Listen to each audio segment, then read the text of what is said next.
ಅಧಿವೇಶನ ಹೊತ್ತಲ್ಲೇ ಬಿಜೆಪಿಗೆ corona shock ಅನ್ನು ಕೊಡಲಾಗುತ್ತೆ. ಬಿಜೆಪಿಯ 5 ನಾಯಕರ ಮೇಲೆ ಹಾಗಾದ್ರೆ ಕೇಸ್ ಬೀಳುತ್ತಾ? ಅಧಿವೇಶನ ಹೊತ್ತಲ್ಲೇ ತನಿಖೆ ಶಾಕ್ ಕೊಡುತ್ತಾ ಸರ್ಕಾರ? ಕೇಸ್ 5 ಮೇಲೋ 50 ಜನರ ಮೇಲೋ ಅಂದಿದ್ಯಾಕೆ? ಹಾಗಾದ್ರೆ ಡಿಸಿಎಂ ಡಿಕೆ ಶಿವಕುಮಾರ್ ಕೊರೋನಾ ವೇಳೆ ದುಡ್ಡು ತಿಂದ ಯಾರನ್ನೂ ಬಿಡಲ್ಲ, ಆಕ್ಸಿಜನ್ ದುರಂತ ಸೇರಿ ಎಲ್ಲಾ ಅಧ್ವಾನಗಳ ತನಿಖೆ ಆಗುತ್ತೆ ಅಂತ ಹೇಳಿ ಈಗಂತ ಬೆಂಗಳೂರಿನಲ್ಲಿ ಡಿಸಿಎಂ ಡಿಕೆ ಶಿವಕುಮಾರ್ ಹೇಳಿಕೆ ಕೊಟ್ಟಿದ್ದಾರೆ.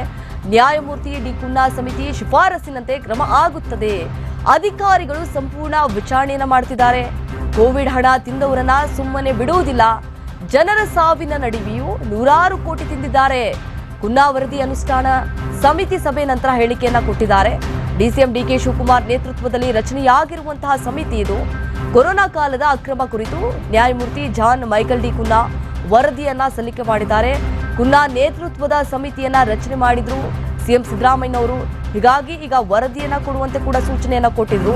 ಏನೆಲ್ಲ ಅಕ್ರಮಗಳಾಗಿದ್ದಾವೆ ಬಿಜೆಪಿ ಕಾಲದಲ್ಲಿ, ಕೊರೋನಾ ಕಾಲದಲ್ಲಿ, ಅಂದ್ರೆ ಆ ಸಂದರ್ಭದಲ್ಲಿ 100 ಕೋಟಿ ತಿಂದಿದ್ದಾರೆ ಬಿಜೆಪಿಯವರು ಅಂತ ಹೇಳಿ ತೀವ್ರವಾಗಿ ಆಕ್ರೋಶವನ್ನ ಹೊರಹಾಕಿದ್ದಾರೆ. ಎರಡನೇ ಕ್ಯಾಬಿನೆಟ್ ಮೀಟಿಂಗು ಕ್ಯಾಬಿನೆಟ್ ಸಬ್ ಕಮಿಟಿನ ನಡೆಸಿದ್ದೇವೆ.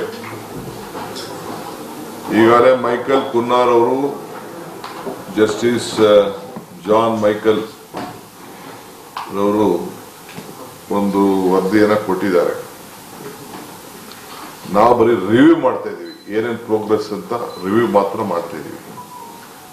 ಮಿಕ್ಕಿದ್ದು ಆಫೀಸರ್ಸ್ಗೆ ಅವರು ಏನೇನು ರೆಕಮೆಂಡೇಶನ್ ಮಾಡಿದ್ದಾರೆ ಅದ್ರ ಪ್ರಕಾರ ಅವರು ಸಂಪೂರ್ಣವಾಗಿ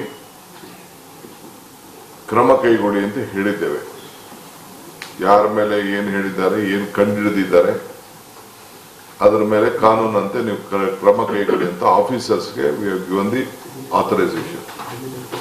ಸೊ ಅವ್ರು ಯಾರ ಮೇಲೆ ಬೇಕಾದ್ರೂ ಅವ್ರಿಗೇನು ಈ ರಿಪೋರ್ಟ್ಸ್ ಅಲ್ಲಿ ಏನಿದೆ ಅದ್ರ ಮೇಲೆ ಏನು ಕಂಡುಹಿಡಿದಾರೆ ಅದನ್ನ ಕೊಡಬೇಕು. ಒಂದ್ ಕಡೆ